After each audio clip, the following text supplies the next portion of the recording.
Señor Dios nuestro, Padre Todopoderoso, tú que instruiste a los santos en los tiempos antiguos, guiándolos con tu verdad, que enviaste a tu Hijo, nuestro Señor Jesucristo, para instruir a sus santos apóstoles a caminar en la verdad. Te pedimos que nos llenes de tu Espíritu esta mañana para ser grandes como servidores de tu reino, como servidores de tu iglesia, con un corazón humilde y dedicados a tu servicio por causa del Evangelio. Que toda la gloria que buscamos sea única y exclusivamente para tu nombre, y nuestro triunfo solo en la cruz de tu Hijo. Que ningún acto de amor sea considerado inferior a nosotros. Te lo pedimos en nombre de aquel que se humilló para revelar tu presencia salvadora en nosotros, en Jesucristo nuestro Señor. Y todos dicen, amén. Pueden sentarse.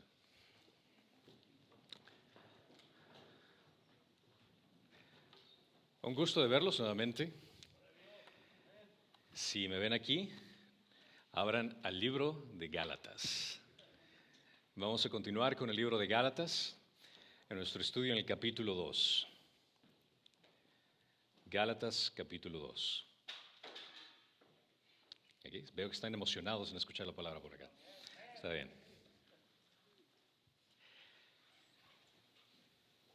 Hay una frase que escribió un veterano de noticias llamado Elmer Davis en su libro Pero nacimos libres, que dice: esto seguirá siendo la tierra de la libertad solo en la medida que es el hogar de los valientes.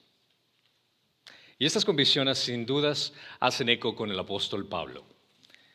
Sin lugar a dudas, Pablo, en su libertad espiritual en Cristo, para él valía mucho más que cualquier otra seguridad, que cualquier popularidad que le hubiera querido buscar. Estaba dispuesto a luchar por esa libertad, como lo vamos a ver en esta sección en Gálatas capítulo 2. Y aquí vamos a encontrarnos con una serie de eventos que ocurren en la Biblia. Y me gustaría aclarar este punto muy importante. La Biblia no está organizado en un aspecto cronológico. Es decir, que cuando tú leas la Biblia te vas a topar con ciertos libros que están en tiempo en diferentes libros. Por ejemplo, si lees en el Antiguo Testamento te vas a topar con el libro de los Reyes o Crónicas, que los profetas están incluidos dentro de esos libros. Igual funciona en el Nuevo Testamento. En el Nuevo Testamento, cuando lees el libro histórico de Hechos, te vas a topar con ciertas cartas que están incluidas dentro del libro de Hechos. Y esta es una parte de la sección que vamos a ver de lo que ocurre aquí, que es la primera pelea que Pablo tuvo por la libertad cristiana en el primer concilio de Jerusalén. Esto ocurre en Hechos capítulo 15, del 1 al 35. Y Pablo lo que hace aquí en Gálatas 2, del 1 al 10, es mencionar acerca de este evento que ocurrió en esa instancia. Después viene en su segunda reunión privada con Pedro, que habla desde el Gálatas capítulo 2, del 11 al 21. Si Pablo hubiera estado indispuesto a luchar por esta guerra espiritual, la iglesia en el primer siglo podría haberse convertido solamente en una secta judía. Y hoy estaríamos en una iglesia de una mezcla de gracia con el hecho de legalismo. Pero, debido a que Pablo estaba defendiendo la fe, él se mantuvo libre del legalismo y fue llevado a los gentiles con una bendición. Fue para aclarar lo que estaba ocurriendo en este punto. Entonces, si leemos el libro de Gálatas, el capítulo 2, vamos a encontrarnos que se trata acerca de diferentes eventos que ocurren aquí. Y la primera instancia para poder hablar de esto es de esta reunión que tuvieron. Para poder hablar de la reunión que tuvieron, me gustaría presentar ciertos personajes que son importantes que tenemos que conocer, que estaban en el primer concilio que se dio la iglesia, el concilio de Jerusalén. Así que debemos de familiarizarnos con ellos muy importantemente. Sí me funciona el PowerPoint, claro. Si no, pues van a tener que imaginarse estos personajes. Bueno, vamos con el primero, que viene a ser Pablo. Ustedes ya tienen una idea de Pablo, hemos hablado de Pablo en Gálatas capítulo 1, acerca de qué es lo que hizo, de cuál fue su trascendencia, viniendo a ser desde un perseguidor de la iglesia, aquel que estaba tan apasionado por expandir la ley basada en Moisés, pero al encontrarse con Cristo, cambió de ser el perseguidor de la iglesia a ser el plantador de iglesias, a ser ese individuo que estaba apasionado por predicar el evangelio. Fue un líder religioso y pasó a ser un apóstol servidor del gran Señor. Él expandió el mensaje de salvación y 2/3 del Nuevo Testamento han sido escritos por él. Vamos ahora con este personaje que también algunos de ustedes deben conocer, que se llama Bernabé. Este fue uno de los grandes amigos de Pablo. Cuando Pablo trató de ingresar a la iglesia, cuando él recién había conocido a Cristo, cuando fue su transformación, él quería tener una conexión con los apóstoles, pero obviamente por circunstancias, los apóstoles tenían miedo acerca de este Pablo que comenzaba a perseguir a la iglesia. Por ende, no tenían tanta apertura para dejarlo entrar en su círculo. Pero Bernabé fue esta persona que ayudó a entrar a Pablo dentro del círculo de los apóstoles. Si leemos en Hechos capítulo 9, del 26 al 28, menciona, cuando llegó a Jerusalén trataba de juntarse con los discípulos, está hablando aquí Pablo, y todos le temían, no creyendo que era discípulo. Pero Bernabé lo tomó y lo presentó a los apóstoles y les contó cómo Saulo, que era anteriormente el nombre de Pablo, había visto al Señor en el camino y que Él le había hablado, y cómo en Damasco había hablado con valor en el nombre de Jesús. Y estaba con ellos moviéndose libremente en Jerusalén, hablando con valor en el nombre del Señor. Bernabé fue un personaje que fue clave para la conexión de Pablo con los apóstoles. El nombre Bernabé significa hijo de ánimo. Es decir, que él lo encontrarás a Bernabé cuando lees, siempre está animando a alguien, motivando a alguien. Es aquella persona que se encuentra siempre alegre y viendo lo mejor de las circunstancias. Cuando el evangelio llegó a los gentiles en Antioquía, fue Bernabé quien fue enviado para animarlos en su fe. Esto lo leemos en Hechos capítulo 11. Desde los primeros días, Bernabé se asoció con los creyentes gentiles. Recuerdan, cuando hablo de la palabra gentiles, me estoy refiriendo a no judíos. Es decir, que todos nosotros somos gentiles, ya que no somos judíos. Fue Bernabé el que insistió a Pablo a servir en ayudar en la iglesia de Antioquía. Y los dos trabajaron juntos, no solo en la enseñanza, sino también ayudando a los pobres en aquella iglesia. Bernabé acompañó a Pablo a su primer viaje misionero, como leemos en Hechos capítulo 13 y el capítulo 14, y había visto las bendiciones de Dios en el evangelio que predicaron. Vale la pena señalar que Bernabé fue el que animó a Juan Marcos después de que él abandonó a Pablo. Marcos, uno de los evangelios, el autor, había tenido un conflicto con Pablo. Un conflicto por el hecho de que él aparentemente había dejado a Pablo en uno de sus viajes misioneros. Y es decir, que la próxima vez que iban a viajar, Bernabé le dijo, vamos otra vez, vamos tú y llevámoslo a Marcos. Pero dijo, no lo voy a llevar a él. Y tuvieron ese conflicto, pero Bernabé le trató de animar a Marcos. Después leemos que años posteriores que Pablo pudo elogiar a Marcos y beneficiarse de su amistad, es que hubo una reconciliación con ellos entre los dos. Por ende, también tenemos a este otro personaje, que es Tito, un creyente gentil que trabajó con Pablo y que llegó a conocer a Cristo a través del ministerio de Pablo. Tanto fue así que Pablo le escribe una carta que tenemos en el Nuevo Testamento, la carta de Tito. Fue un producto del ministerio del apostolado hacia los gentiles. Fue llevado a una conferencia, fue llevado incluso a esta conferencia, fue parte de esta conferencia en Jerusalén, como una prueba del testimonio de cómo Dios transforma a la gente, y él siendo gentil es una demostración de que el Espíritu Santo había sido depositado en él. En años posteriores, Tito ayudó a Pablo yendo a algunas de las iglesias más difíciles para ayudarlo a resolver sus problemas. Esto lo encontramos en 2 Corintios capítulo 7 y la carta de Tito, que habla más en detalle de este punto. Con esto quiero aclarar algo que enfatizo siempre. Si tú eres un cristiano que ha nacido nuevamente, siempre mi consejo va a ser este. Tú necesitas un Pablo en tu vida. Tú necesitas un Bernabé en tu vida y tú necesitas un Tito en tu vida. Puede ser un Tito o Timoteo, viene a ser los dos en la misma categoría, pero vamos a usar Tito por esta vez. ¿Por qué un Pablo? Si es que tú eres un cristiano nacido nuevamente, tú necesitas de una persona que sea espiritualmente madura, que te pueda ayudar a crecer en el Señor, que te pueda motivar a conocer más acerca de Cristo. Aquella persona a la cual tienes que rendir cuentas acerca de tu comportamiento. Aquella persona que te puede hacer esas preguntas difíciles que los demás no te van a hacer. El que te va a ayudar a glorificar a Dios en tu vida personal, con tu matrimonio, en tu trabajo. Y el que te va a ayudar a enamorarte más de Cristo. Todos necesitamos un Pablo. Y si no tienes, ora por un Pablo. Ora para encontrar un Pablo. También necesitamos un Bernabé. Un Bernabé viene a ser ese amigo, esa persona a la cual no tienes que impresionar, que te conoce perfectamente tal y como eres, que te conoce en las buenas y en las malas, que te motiva a seguir adelante. Para mí mi Bernabé es Alfredo, lo conozco desde hace muchos años, no tengo por qué impresionarlo en ningún sentido, él me conoce en las buenas y en las malas. Y es bueno tener a alguien con que puedas confiar, que puedas abrirte de esa forma. También necesitas un Tito. ¿Qué quiere decir esto?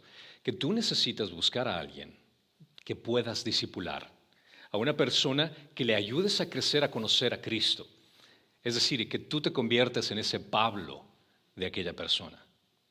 Y este principio lo hablo específicamente por lo que menciona en Mateo 28, 19, cuando claramente dice ir a todo el mundo y predicar el Evangelio a todas las naciones.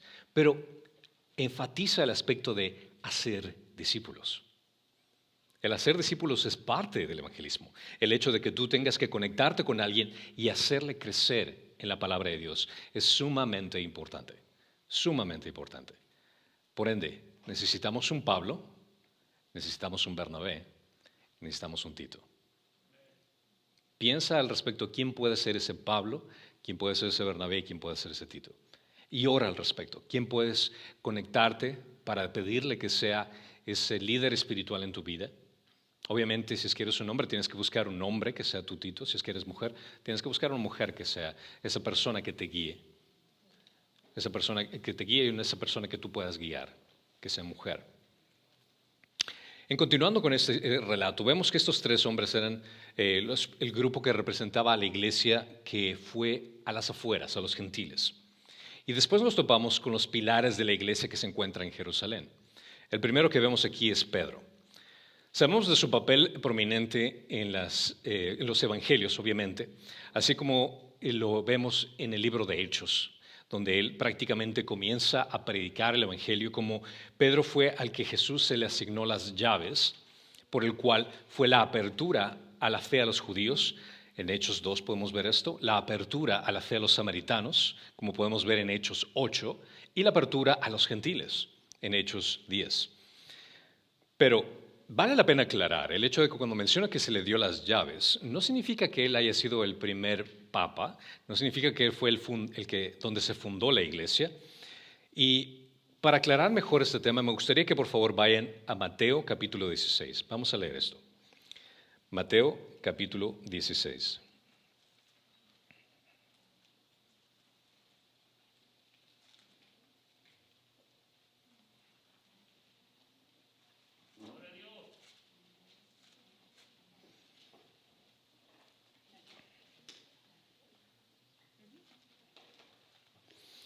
Mateo capítulo 16 del versículo 15 al 19 menciona.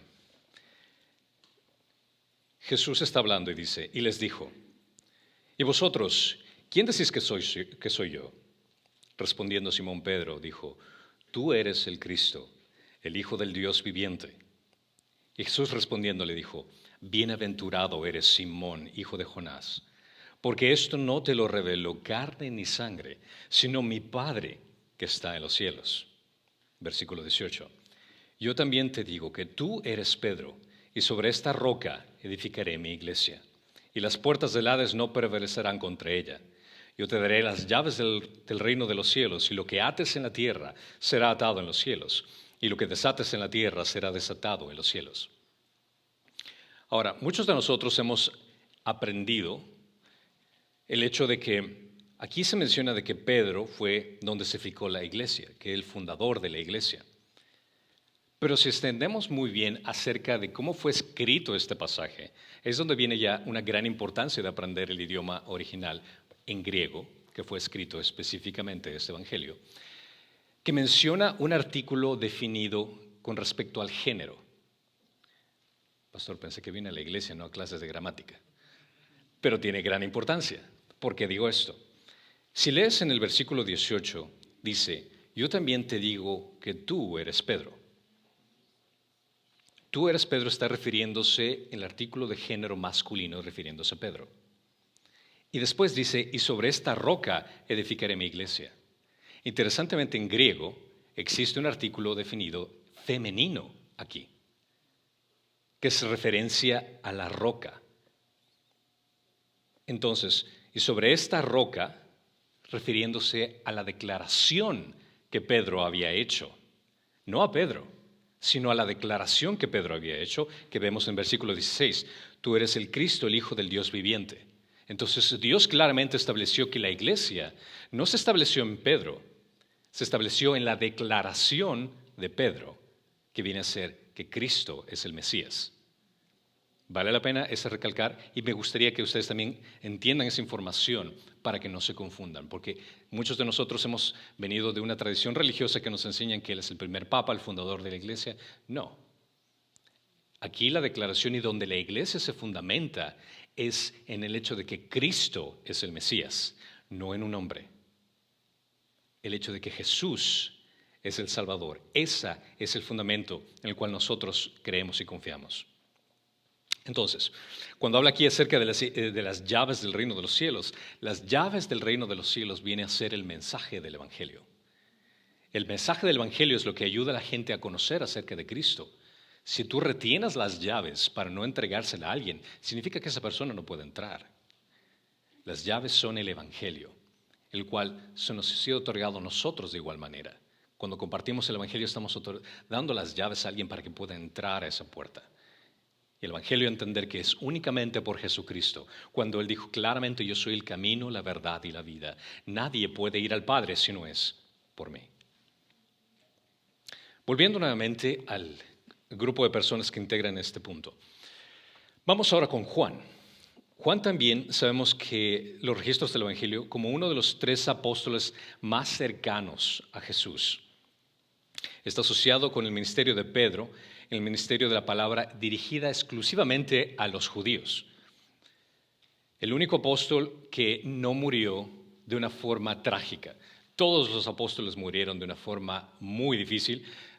Pedro, por ejemplo, murió crucificado.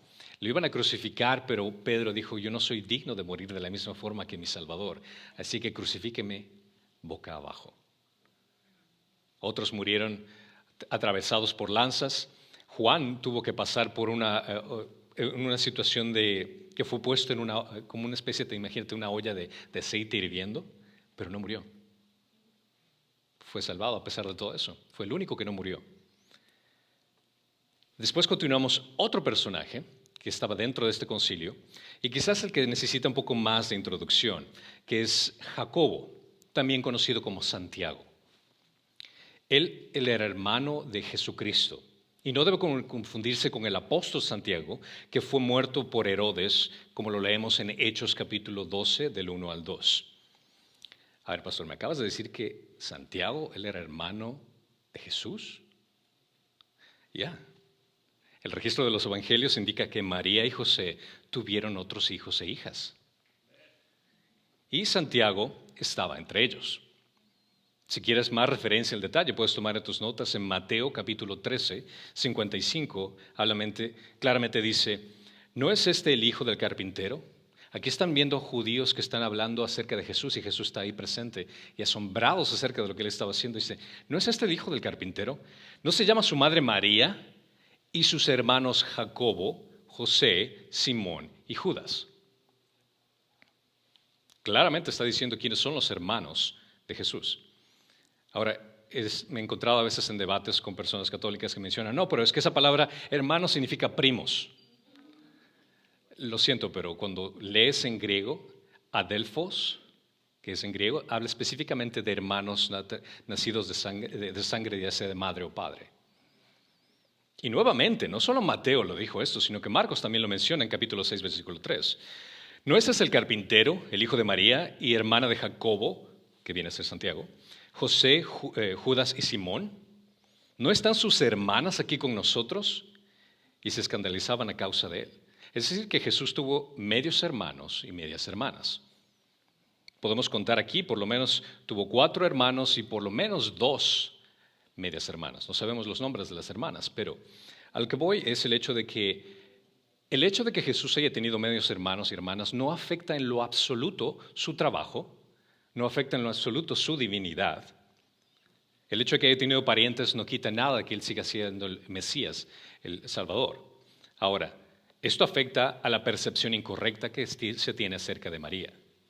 Porque existe una doctrina equivocada que no es bíblica, que habla acerca de que María fue virgen perpetuamente, lo cual la Biblia no lo dice. Claramente aquí lo estamos identificando. Por supuesto, Jesús nació por el poder del Espíritu y no por ser producido de una forma natural, como leemos en Mateo capítulo 1 del 18 al 25 y Lucas capítulo 1 del 26 al 38. Los hermanos y hermanas de nuestro Señor no creyeron en Él durante su ministerio terrenal. Esto lo vemos en Juan capítulo 7, del 1 al 5. Imagínate qué difícil nacer en una familia donde Jesús es tu hermano. Ya veo a José y María. ¿Por qué no puedes ser más como tu hermano? Sí, pues, es perfecto. Sin embargo, encontramos que sus hermanos, los vemos asociados con los creyentes en la iglesia primitiva, en Hechos capítulo 1 del 13 al 14. Es decir, que después de la resurrección, ellos entendieron que su medio hermano era el Salvador que estaban esperando por tantos años y se unieron a la iglesia. Pablo nos informa que el Cristo resucitado se le apareció a Santiago.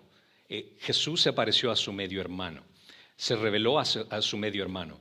Y este fue el punto que cambió la vida de Santiago, como lo vemos en 1 Corintios capítulo 15 del 5 al 7. Jacobo, como se le nombra, o Santiago, viene a ser el mismo nombre, fue el líder de la iglesia primitiva en Jerusalén. ¿Te imaginas el impacto que fue que su medio hermano se haya presentado a él y cómo le impactó a tal punto que él fue ahora el líder de la iglesia en Jerusalén? La iglesia más importante cristiana que se originó fue liderada por el medio hermano de Jesús. Esto está en Hechos 15 y en Hechos 21 también vamos a observar esto. También fue el autor de la epístola de Santiago, es decir, que si tú buscas en tu Biblia, en el Nuevo Testamento, y ves lo que dice la carta de Santiago, se está refiriendo acerca del hermano de Jesús. Y aquí, cuando lees Santiago y cuando lees Hechos, capítulo 15, el capítulo 21, te das cuenta que él era bastante judío. Obviamente, él era muy aferrado a su tradición judía y por ende el líder perfecto en la iglesia de Jerusalén, donde predominaban gente judía. Junto con estos nombres, los apóstoles y los ancianos, están también estos falsos hermanos, como menciona en Gálatas capítulo 2, que se infiltraron en las reuniones y trataron de robar a los creyentes. Es decir, trataron de traer estos judaicos que trataron de infiltrar la ley dentro del proceso de la salvación.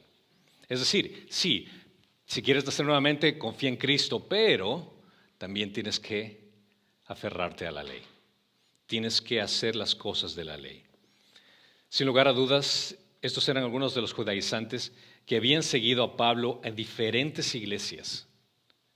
No solo estaban en Jerusalén, sino en diferentes iglesias, tratando de cambiar la perspectiva de la gente.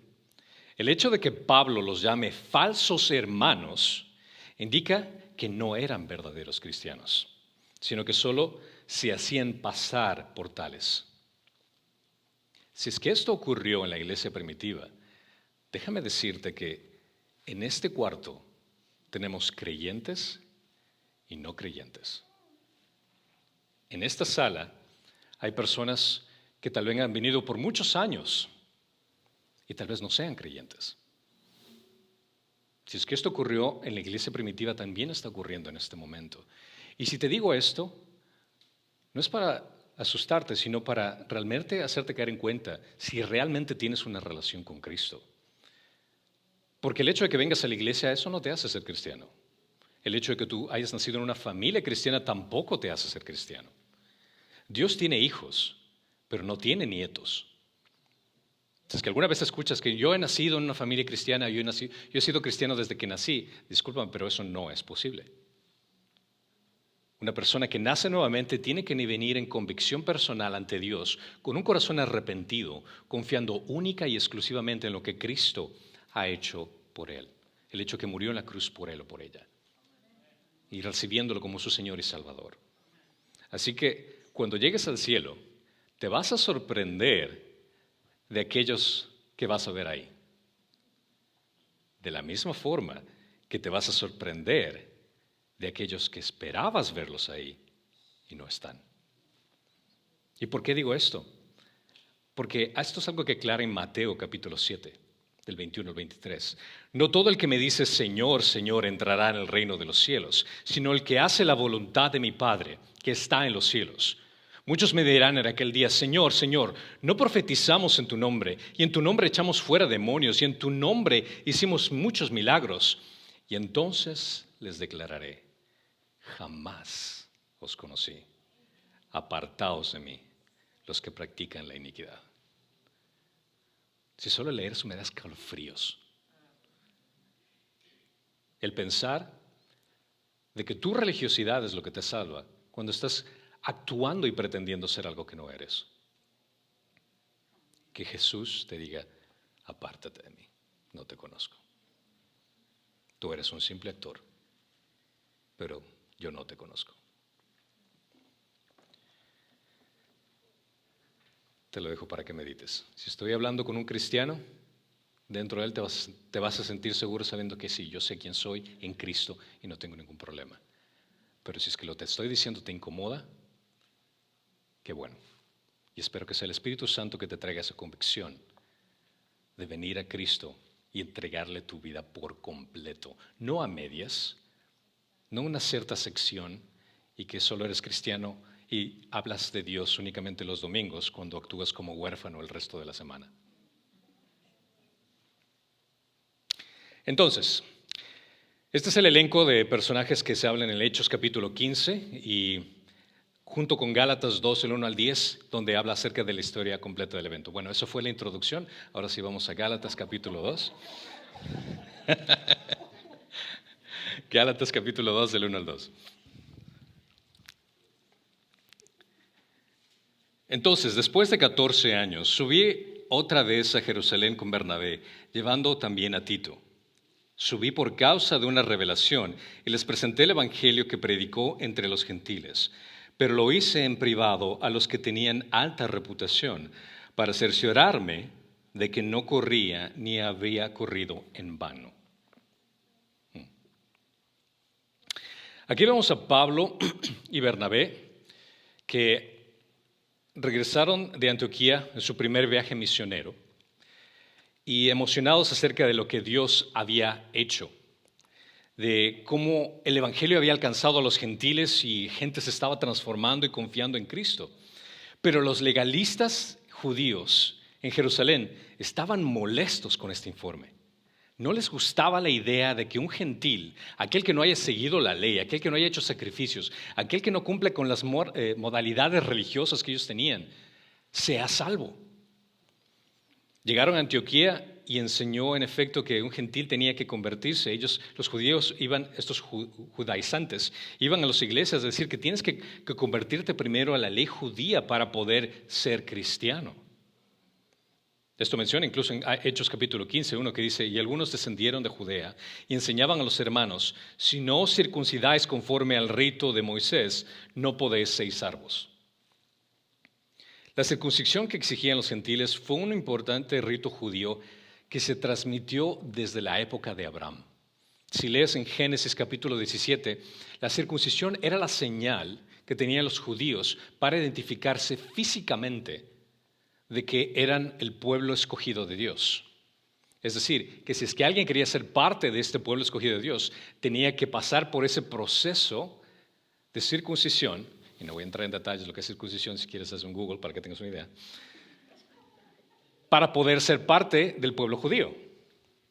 Entonces, someterse a la circuncisión significaba aceptar el obedecer toda la ley judía, incluyendo esta demostración física de lo que significaba. Pero en realidad, para este entonces, estos judaicos que querían cambiar el evangelio, que querían añadir la ley al evangelio, se habían olvidado del significado espiritual interno de ese rito. Deuteronomios 10:16 dice: circuncidad pues vuestro corazón y no endurezcáis más vuestra cerviz. Porque ellos se enorgullecían de lo que pueden hacer exteriormente, de las cosas que hacían en el exterior, la admiración que tenían de la gente en sentido exterior, pero su corazón, como les dijo Jesús inclusivamente, ustedes son como tumbas blancas, se ven hermosas por fuera, pero por dentro son un cuerpo decadente. Jeremías 4:1-4 nuevamente deberían recordar este principio que ocurrió en el pueblo de Israel, incluso en ese entonces, que decía: si has de volver, oh Israel, declara el Señor, vuelve a mí. Si quitas de mi presencia tus abominaciones y no vacilas y juras, vive el Señor, en verdad, en juicio y en justicia, entonces se bendecirán en él las naciones y en él se gloriarán. Porque así dice el Señor a los hombres de Judá y de Jerusalén: romped el barbecho y no sembréis entre espinos. Circuncidaos para el Señor y quitad los prepucios de vuestros corazones. Hombres de Judá y habitantes de Jerusalén, no sea que mi furor salga como fuego y arda y no haya quien lo apague a causa de la maldad de vuestras obras. Si es que esto es lo que dice Dios con respecto al pueblo de Israel, de su actitud, pero de un vacío interno, de que realmente pretendían ser algo que no eran, es exactamente el mismo mensaje que dice a nosotros: ¿te conozco? Porque muchos pueden decir: sí, yo conozco a Cristo, yo sé quién es Él. Pero la pregunta importante por hacerte aquí es: ¿Jesús sabe quién eres tú? ¿Realmente tu relación con Cristo está basada en tu entrega absoluta y completa en Él? ¿O solo estás actuando como un cristiano? También en las iglesias actualmente hemos perdido el significado de lo que son esas demostraciones externas. Por ejemplo, cuando se trata acerca del bautismo. Muchas personas se bautizan, pero realmente lo hacen como una demostración externa sin que haber un cambio interno. Me acuerdo cuando bauticé a mis primeras dos hijas, me cercioré claramente de que entiendan qué es lo que significa el Evangelio. Y mi hija Jocelyn me decía: yo quiero bautizarme, papá, yo quiero bautizarme. Y me dijo: no, lo siento, no puedes. Si es que vas a bautizarte, quiero que me respondas esto: ¿qué es el Evangelio? Si no sabía cómo explicármela, lo siento, no puedes bautizarte. Te puedo mojar aquí con la manguera si quieres, pero no puedes bautizarte. El verdadero cristiano ha experimentado una circuncisión interior del corazón, como lo vemos en Colosenses 2, del 10 al 11. Y habéis sido hechos completos en Él, que es la cabeza sobre todo poder y autoridad. En Él también fuiste circuncidados con la circuncisión no hecha por manos, al quitar el cuerpo de la carne mediante la circuncisión de Cristo. Y esto no necesita someterse a una operación física, como lo menciona en Filipenses 3, del 1 al 3. Dice: por lo demás, hermanos míos, regocijaos en el Señor. A mí no me es molesto escribiros otra vez lo mismo, y para vosotros es motivo de seguridad. Cuidaos de los perros, cuidaos de los malos obreros, cuidaos de la falsa circuncisión, porque nosotros sabemos la verdad, porque nosotros somos la verdadera circuncisión y adoramos en el Espíritu de Dios y no nos glorificamos en Cristo Jesús, no poniendo la confianza en la carne. Pablo está advirtiendo acerca de estos perros que les habla, estos malos obreros, cuidados de la falsa circuncisión, es decir, que esa actitud religiosa que piensan que tus obras es lo que te hace estar en buena instancia con Dios, que tu actitud religiosa es lo que hace que tú estés en una buena posición con Dios, cuando eso no tiene nada que ver. Es única y exclusivamente por el trabajo culminado de Cristo en la cruz que nosotros tenemos una buena instancia, una buena presencia ante Cristo. No es nuestras obras, es únicamente Cristo.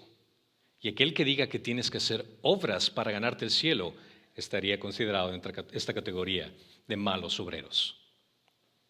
Ahora, no te digo que los llames perros, o sea, vas a causar problemas ahí, pero entiendes lo que te estoy diciendo. Cuando Pablo y Bernabé confrontaron a estos hombres con el verdadero evangelio, el resultado fue una discusión muy acalorada, como lo vemos en Hechos capítulo 15. Se decidió que el mejor lugar para resolver esta cuestión ante los líderes de la iglesia era en Jerusalén. Y esta conferencia que se dio, esta reunión, que se dio primordialmente con los líderes de Israel. Entonces Pablo era muy inteligente. Voy a hablar primero con las cabezas de la iglesia. Y ellos son los representantes dentro de la iglesia en Jerusalén, los cristianos judaicos, judíos en esa región. Entonces, cuando la delegación llegó a Jerusalén, se reunieron en privado y Pablo no fue por el hecho de que alguien le mandó un chisme de lo que está pasando en Jerusalén y hoy ven a ver lo que está pasando.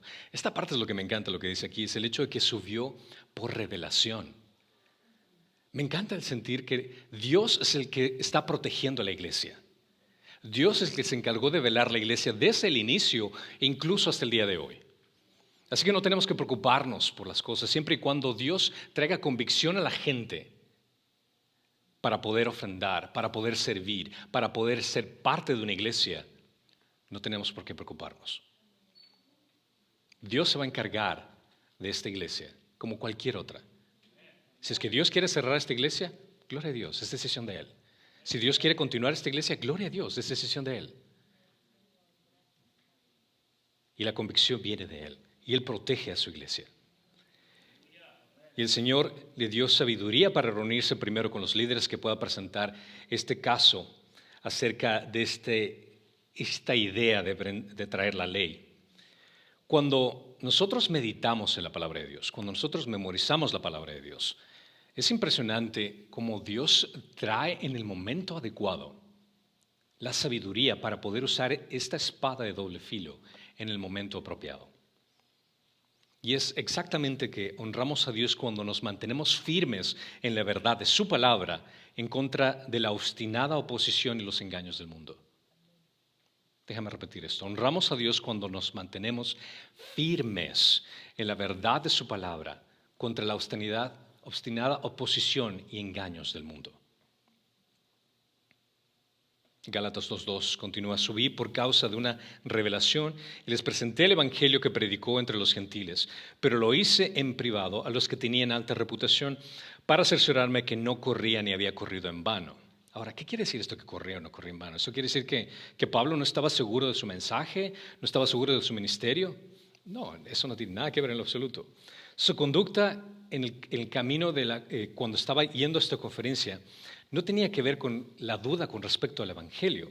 Lo que estaba preocupado era el futuro del mensaje del evangelio en los gentiles.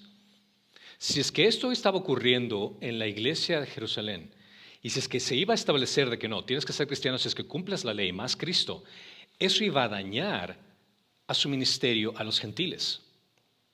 A eso es lo que quiere decir, entonces estaría corriendo en vano. Estaría ministrando en vano si es que eso es lo que se va a establecer en la iglesia principal en Jerusalén. Entonces, si los pilares se pusieran del lado de los judaizantes o trataran de comprometer el evangelio, entonces el ministerio de Pablo estaría en peligro. Si es que los líderes que estaban en esta iglesia hubieran ido a favor, entonces el mensaje y el ministerio de Pablo hubiera sido en vano. Él quería arreglar las cosas con los apóstoles antes de enfrentarse a toda la asamblea. De lo contrario, podría haberse dado una división de 3 bandos en esa discusión. Fue muy inteligente en ir primero con la cabeza. Vamos a tratar con el problema y hablar con las personas que van a influenciar al resto de personas. ¿Cuál fue el resultado de esta consulta privada? Los apóstoles y los ancianos reconocieron el verdadero mensaje del evangelio, que es por gracia únicamente que somos salvos, no por la ley. La ley únicamente nos ayuda a entender nuestra decadencia. La ley únicamente nos ayuda a entender la urgencia y la necesidad que tenemos de un Salvador. Esa es la única función de la ley. No se debe añadir absolutamente nada al Evangelio. Y aquí es donde viene después ahora la reunión pública. Si vamos a Gálatas capítulo 2, del 3 al 5, continuamos. Pero ni aun Tito, que estaba conmigo, fue obligado a circuncidarse, aunque era griego. Y esto fue por causa de los falsos hermanos introducidos secretamente, que se habían infiltrado para espiar la libertad que tenemos en Cristo Jesús, a fin de someternos a esclavitud, a los cuales ni por un momento cedimos para no someternos, a fin de que la verdad del Evangelio permanezca en vosotros. Y de aquellos que tenían reputación de ser algo, lo que eran, nada me importa. Dios no hace excepción de personas. Me encanta este paréntesis que pone aquí, así como aquellos que dicen ser importantes, lo cual a mí no me importa, me vale chetos, quienes sean. Pues bien, los que tenían reputación, nada me enseñaron. Aquí entonces, esta situación dio que el relato histórico del consejo que se dio en Jerusalén fue registrado por Lucas en Hechos capítulo 15 del 6 al 21. Varios testigos presentaron el caso del Evangelio de la gracia de Dios, comenzando por Pedro. En Hechos capítulo 15, del 7 al 11, aquí vemos que Pedro inicia esta conversación con este concilio. Y dice, después de mucho debate, Pedro se levantó y les dijo, hermanos, vosotros sabéis que en los primeros días Dios escogió entre vosotros que por mi boca los gentiles oyeran la palabra del Evangelio y creyeran. Nuevamente, este es Pedro hablando. Y Dios, que concede al corazón, le dio testimonio dándole el Espíritu Santo, así como también nos lo dio a nosotros. Y ninguna distinción hizo entre nosotros y ellos, purificando por la fe sus corazones. Ahora pues, ¿por qué tentáis a Dios poniendo sobre el cuello de los discípulos un yugo que ni nuestros padres ni nosotros hemos podido llevar? Creemos más bien que somos salvos por la gracia del Señor Jesús, de la misma manera que ellos, los gentiles, también lo son. Fue Pedro el que fue elegido para predicar el Evangelio a los gentiles. Fue Pedro que fue elegido para abrir la puerta para predicar el Evangelio a los judíos y gentiles, igual de la misma forma. Entonces, aquí Pedro habla claramente que no existe una diferencia entre judíos y gentiles. No existe un evangelio para los judíos y un evangelio para los gentiles. Es el mismo evangelio para los dos. Esta había sido una lección bien difícil para los cristianos judíos en Jerusalén, porque si te pones a entender, ellos han sido el pueblo elegido desde muchos años. E incluso han tenido instrucciones, por ejemplo, leemos el libro de Levíticos, acerca de no asociarse con aquellos que están a su alrededor, que no hagas marcas en tus pieles, serían como tatuajes, o que no te cortes la barba, hasta ese punto para decir que no puedes asociarte con ellos. Y la razón es el hecho de que los tatuajes o cortarse la barba era una forma de adoración que tenían los paganos para dioses. Entonces Dios les dice, ni siquiera hagan muestra de que están haciendo algo similar a lo que ellos hacen. Ahora, eso no significa que no puedo cortarme la barba en este momento, nada que ver, ¿ok? Así que no me digan, pastor, cortes esos bigotes. No, no tiene nada que ver eso. ¿Okay?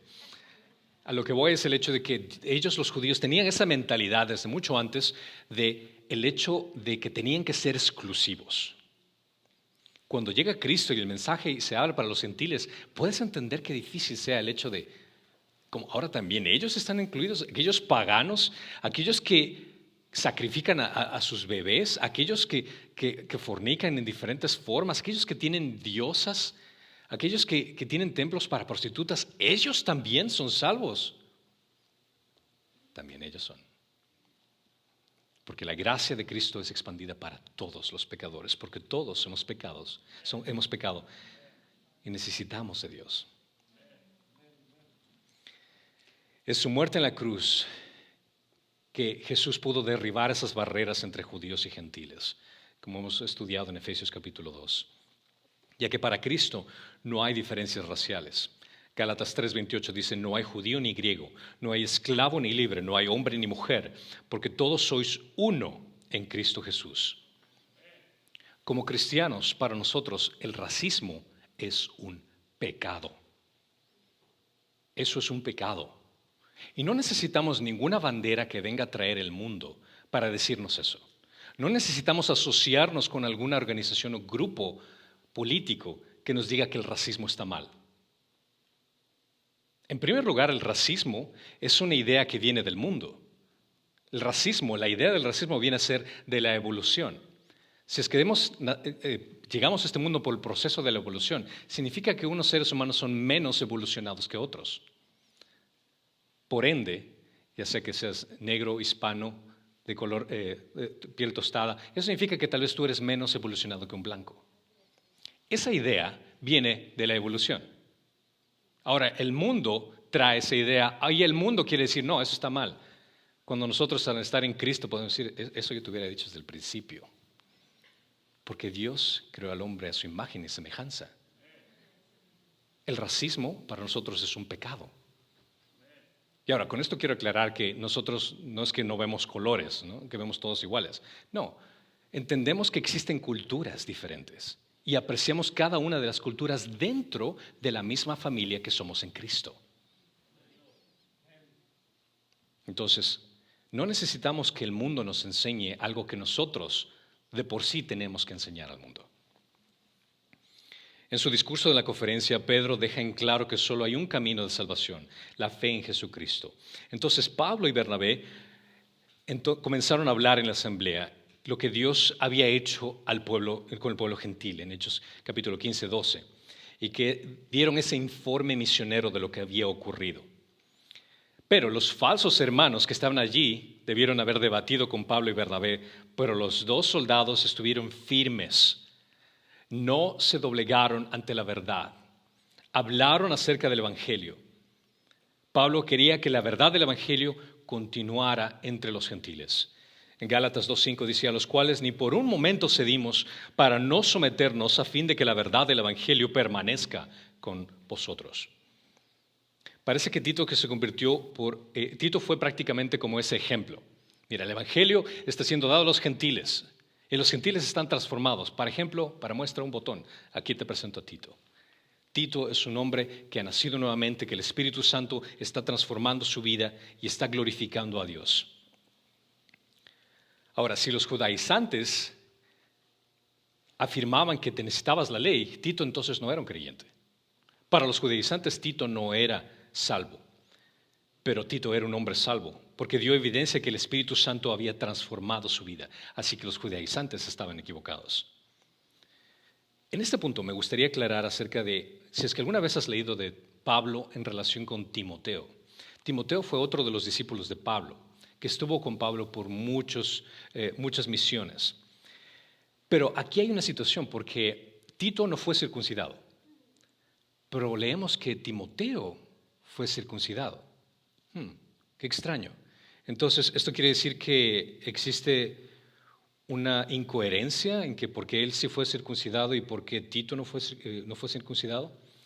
Bueno, déjame aclarar. Estos son dos asuntos totalmente diferentes. En el caso de Timoteo, Pablo no estaba sometiéndolo a la ley judaica. Timoteo era un judío y parte gentil. Es decir, que sus padres eran judío y gentil. Es decir, él venía a ser como una especie de samaritano, por ponerlo así. Una combinación de judío y gentil. Tito era completamente gentil, venía de padres gentiles. Timoteo tenía descendencia judaica y descendencia gentil. Por ende, Tito era un gentil completo que si hubiera sido circuncidado, era como si se hubiera sometido a la ley judaica, como diciendo, le falta esto para ser cristiano. Timoteo se circuncidó para poder involucrarse dentro del ministerio judaico, para poder predicar el evangelio a los judíos.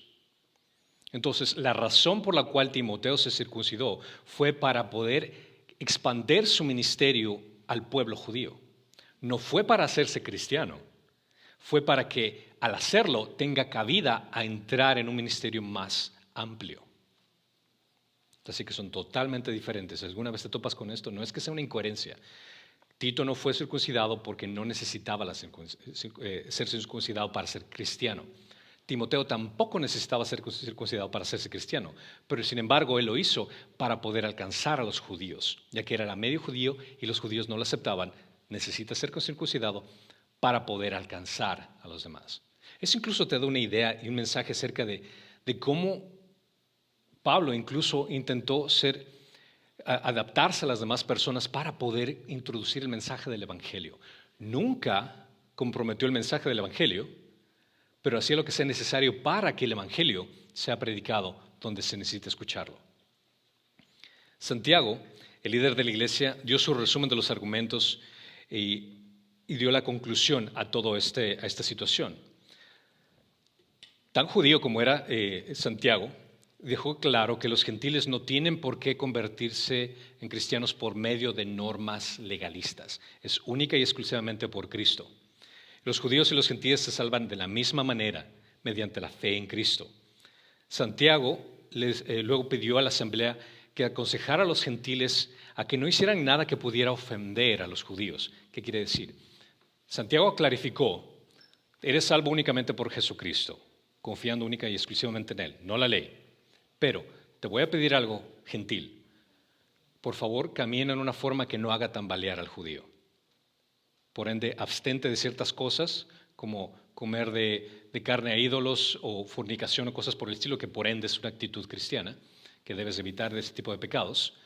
Pero Santiago les dice, estas cosas camina en rectitud para que cuando tengamos que predicar el Evangelio y vean a los gentiles, digan, mira, incluso los gentiles están siendo transformados. Eso fue lo que Santiago les pidió a los gentiles, no para ser salvos, no es que el hecho de que Jesús más estas normas, no estaba comprometiendo el Evangelio, solo estaba diciendo, ya son cristianos, solo camina con dignidad para no hacer tambalear a los otros. Lo cual también es una aplicación también para nuestras vidas. Si es que tú eres un cristiano nacido nuevamente, ¿qué tipo de actitud tienes en tu vida que hace tambalear a los demás? Tal vez estás haciendo algo que hace poner en tela de duda el hecho de lo que significa ser un embajador de Cristo. ¿Estás mal representando a Jesús? Pablo ganó la batalla. Su punto de vista prevaleció en la reunión privada, que era con los líderes, y después en el grupo principal. Esto nos recuerda claramente que él honró a Dios manteniéndose firme en la verdad, manteniéndose firme en su palabra, a pesar de la obstinada oposición de los judaicos que venían una y otra vez, y a pesar de los engaños del mundo. Siglos más tarde, los cristianos de hoy en día necesitan apreciar de nuevo la posición del valiente Pablo y de sus compañeros que tomaron en esta libertad que tienen el Evangelio. Defendieron la verdad del Evangelio. La preocupación de Pablo era que la verdad del Evangelio era más importante que la paz en la iglesia. ¿A qué quiere decir esto? Es el hecho de que la verdad del Evangelio tiene que prevalecer. Y si es que esto causa molestia en la iglesia, no me importa, porque es el Evangelio lo que es importante. No me voy a dejar llevar por emociones el tratando de complacer ciertas personas para que se sientan bien. Y no voy a tergiversar el Evangelio para que otros se sientan a gusto. La paz a cualquier precio no era la filosofía de Pablo y no debería ser la nuestra. La verdad tiene que prevalecer. Nunca antepongas tus sentimientos y preferencias a la verdad de la palabra de Dios. Si es que el mundo te dice que la homosexualidad está bien, lo siento, pero no lo es. No porque yo lo diga, no es porque es mi opinión, no es porque a mí no me guste, es porque la palabra de Dios claramente lo establece. No me importa si es que la gente dice, bueno, es que tenemos que apreciar la identidad de género, aquellos que se identifican como hombres y después quieren identificarse como mujeres o viceversa. Digo, lo siento, pero Dios lo habla de una forma diferente. Tampoco voy a apoyar el aborto, por más de que quieran ponerle diferentes tipos de temas. No me importa qué es lo que el mundo traiga. Yo no voy a comprometer la verdad de la palabra de Dios solo por quedar bien con la gente. A pesar de que eso cuesta tu posición, tu trabajo, tu seguridad, nosotros tenemos que recordar a Pablo y estar firmes en la verdad de Dios. Porque al final de cuentas, considera, no importa lo que puedas perder aquí en este mundo, es irrelevante. Nosotros solo somos peregrinos en este mundo. A quien tenemos que rendir cuentas de la verdad de la cual honramos es al Dios Todopoderoso que dio su vida por nosotros. Así tengamos que ir en contra de la corriente. Así cueste lo que nos cueste. En esta vida es un parpadear comparado con toda la eternidad. Cualquier sufrimiento que podamos experimentar aquí es nada en comparación.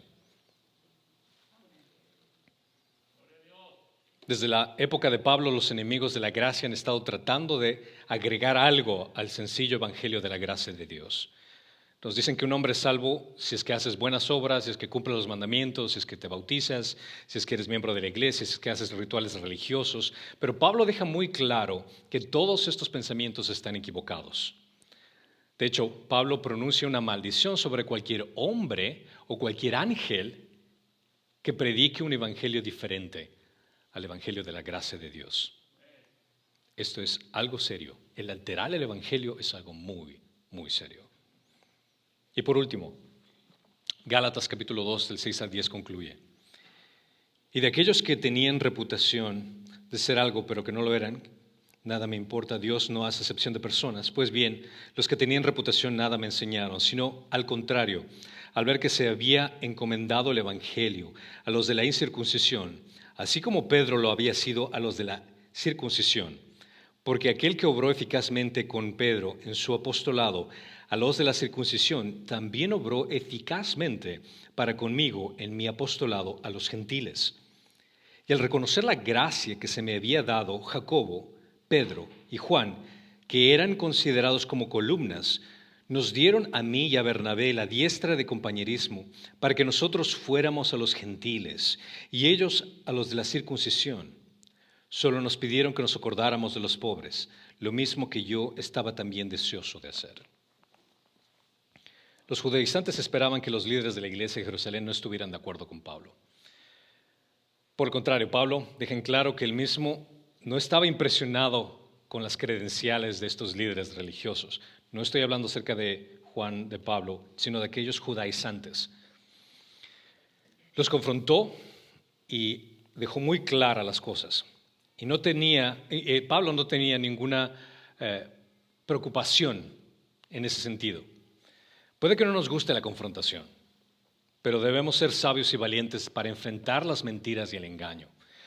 Lo único necesario para el triunfo del mal es que los hombres buenos no hagan nada. Si es que sabes que hay una mentira, un engaño que va en contra de la palabra de Dios, el hecho de que tú no hagas nada significa que estás incrementando ese problema.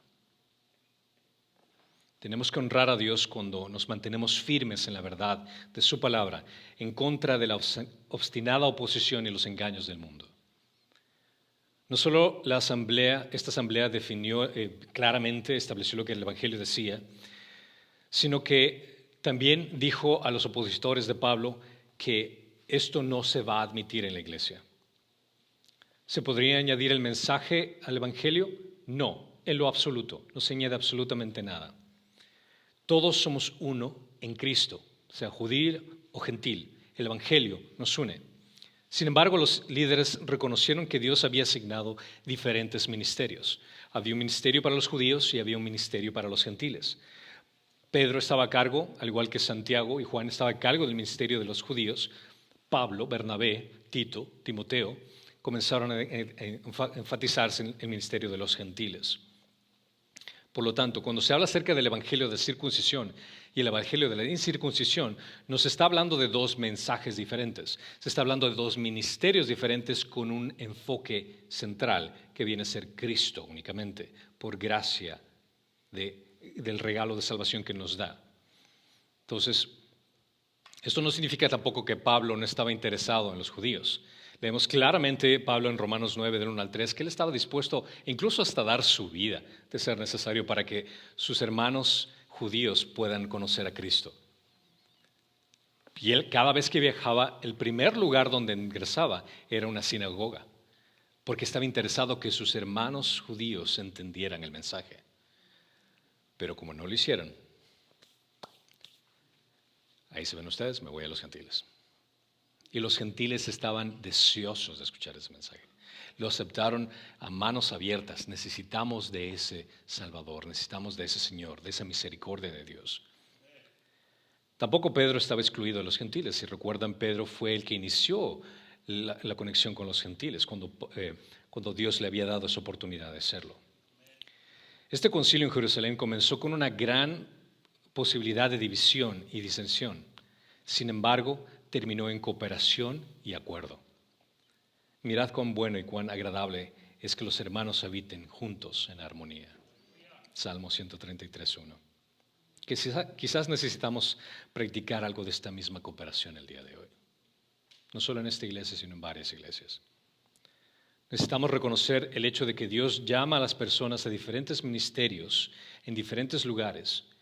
Sin embargo, si el evangelio es el mismo, no tenemos por qué sentirnos mal ni por qué sentirnos envidiosos de que otros ministerios estén mejores que los nuestros. Es absurdo el que exista una competencia entre iglesias, una competencia entre ministerios, de que alguien se sienta mal porque se va a otra iglesia. Si es que alguien de aquí decide irse a otra iglesia o buscar otra iglesia donde puede crecer mucho mejor en Cristo y conocer mejor, adelante. Yo te apoyo.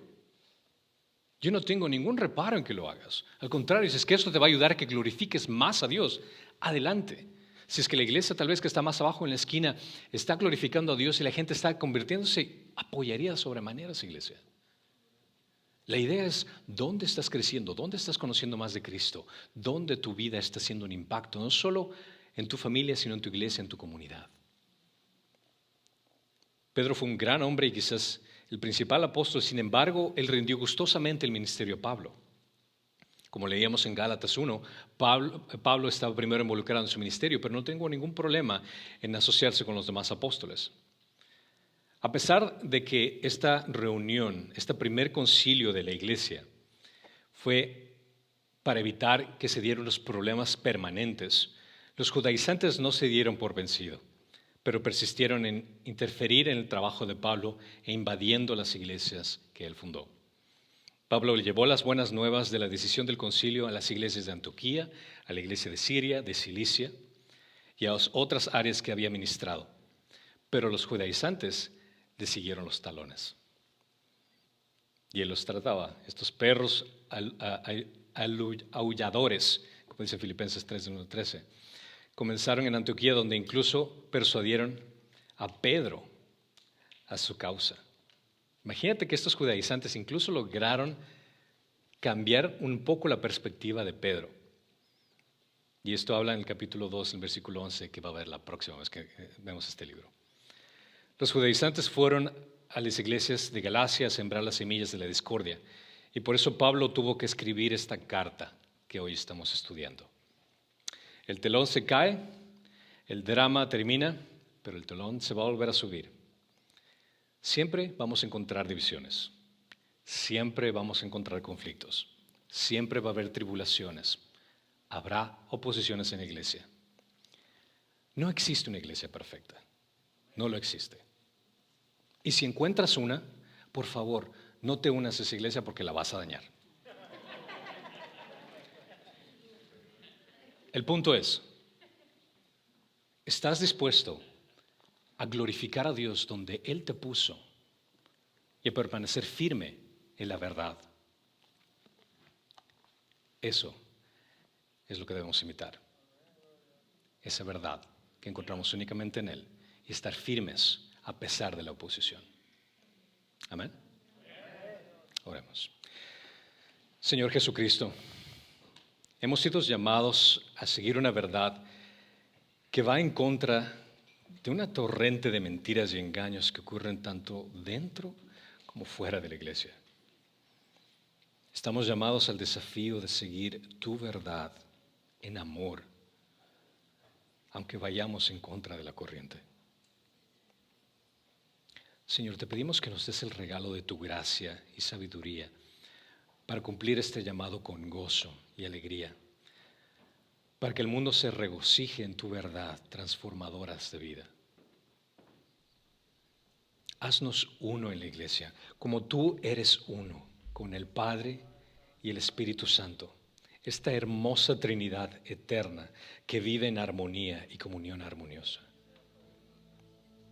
No permitas que el enemigo cause división o discordia en el cuerpo de Cristo. Y bendice a cada uno de los líderes, diáconos, maestros, ujieres y a todos aquellos que son la sangre vital de esta tu iglesia, ahora y por siempre. Te lo pedimos en el nombre que está por todo nombre, en Cristo Jesús.